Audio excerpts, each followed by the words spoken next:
آبی جارحیت اور ہر قسم کی تجارت بند کرنے کے بعد حواس باختہ بھارت نے ایک اور جارحانہ اقدام اٹھاتے ہوئے پاکستانی پرچم والے بحری جہازوں کے داخلے پر بھی پابندی عائد کر دی۔ نجی نیوز کے مطابق بھارت نے پہلگام کے لیے بنیاد واقعے کو جو واضح بناتے ہوئے آبی جارحیت کرتے ہوئے پاکستان سے سندھ طاس معاہدہ یک طرفہ طور پر ختم کرنے کا اعلان کیا، اور پھر بھارت نے پاکستان سے تمام اشیاء کی براہ راست بالواسطہ درآمد پر پابندی لگا دی۔ اب بھارت نے ایک اور جارحانہ قدم اٹھاتے ہوئے پاکستانی پرچم والے بحری جہازوں کے داخلے پر پابندی لگا دی۔ ڈائریکٹریٹ جنرل شپنگ ممبئی کا کہنا ہے کہ پاکستانی پرچم والے بحری جہاز کی بھارت کی کسی بھی بندرگاہ میں داخلے پر پابندی ہوگی، اور بھارتی پرچم والا کوئی جہاز پاکستان کے کسی بندرگاہ کا دورہ نہیں کرے گا۔ بھارت میں کھلبلی مچ گئی، پاکستان کے فوجی اتحاد سے دہلی خائف۔ جنوبی ایشیا اس وقت کھلے تصادم کے دہانے پر کھڑا ہے، اور ایسے میں ترکی کا جدید جنگی بحری جہاز TCG بیوک آرا 4 مئی سے 7 مئی تک کراچی کی بندرگاہ پر لنگر انداز ہونے جا رہا ہے۔ یہ پیش رفت نہ صرف پاکستان اور ترکی کے بڑھتے ہوئے دفاعی تعلقات کی علامت ہے، بلکہ بھارت کے لیے ایک نئی سفارتی اور عسکری پریشانی کا اشارہ بھی ہے۔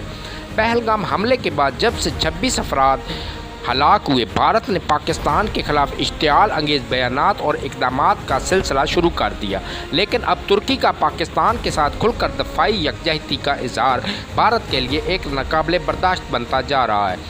ترکی کا یہ جدید اسٹائل جنگی جہاز، جو کہ آبدوز شکن اور سالی گشت کے مشن کے لیے تیار کیا گیا ہے، پاکستان ترکی اس عسکری اتحاد کی واضح علامت ہے، جو ہر گزرتے دن کے ساتھ مضبوط ہو رہا ہے۔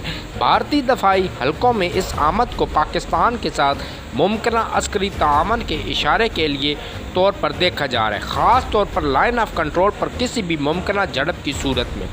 ترکی کے وزارت دفاع کے ایڈوائزر ایڈمرل زکی اکثر نے تصدیق کی ہے کہ یہ جہاز دراصل لنگاکوی انٹرنیشنل میری time and arrow space aggregation Lima 2025 میں شرکت کے لیے روانہ ہے، تاہم اس کی بندرگاہی قیام کے منازل میں عمان اور پاکستان شامل ہیں۔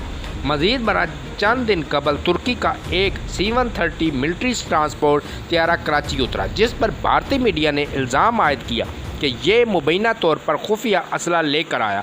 بھارتی سوشل میڈیا دفاعی حلقے اس واقعے کو لے کر شور مچاتے رہے، جبکہ ترکی نے واضح کیا کہ طیارے کی آمد صرف فیولنگ کے لیے تھی اور باقی خبریں سراسر قیاس آرائیاں ہیں۔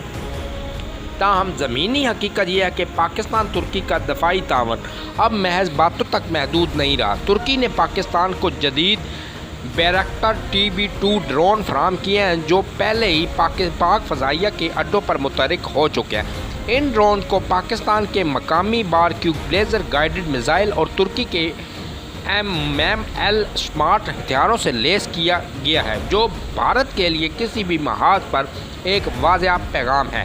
اس کے ساتھ ساتھ پاکستان ترکی سے $1.5 ارب کے معاہدے کے تحت ملزیم کلاس جدید کارپوریٹ جنگی جہاز حاصل کر رہا ہے، جن میں سے 2 ترکی اور 2 کراچی شپ یارڈ میں تیار ہو رہے ہیں۔